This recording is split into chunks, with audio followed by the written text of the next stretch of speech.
When we consider our retirement years and our finances, something we oftentimes don't consider is what happens when a spouse passes away and what kind of income are we left with? Now, let me explain it this way. I'm going to give you an example of a quick story. These two women were best friends. They're both 65 years of age. They lived next door to each other. So their homes were relatively the same worth. They had similar lifestyles, so their expenses were similar.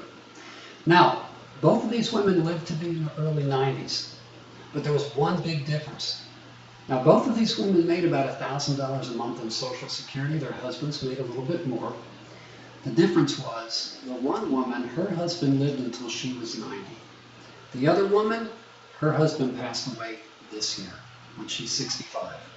Now, what kind of an impact does it have? Well, obviously, the woman whose husband passes away, she gets the higher income now from her husband, the higher Social Security income, but she loses her $1,000 a month. Well, it's $1,000 a month less she gets. It's $12,000 a year.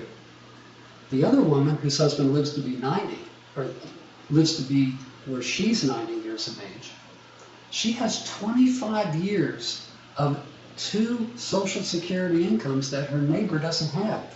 That's $300,000 that she's going to make that her friend, the neighbor, doesn't get. Well, what does that mean? Over a 25-year period, she's probably going to have to buy a couple of cars. She's going to have to do some, work on the home, maybe a roof. The air conditioning unit, heating units probably need to be replaced over a 25-year period. House is going to have to be painted a couple of times. Lots of expenses can come up.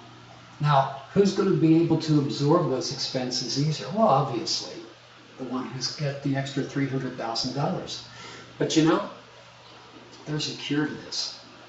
The woman whose husband passes away when she's 65, if she had taken out a reverse mortgage when she was 62, or if she takes one out now when she's 65, she might be able to make up that $300,000 in reverse mortgage income.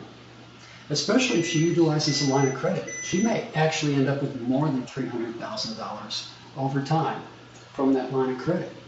So when you look at your retirement years and you look at your finances, why don't you talk with us? Because you don't know what's going to happen down the road.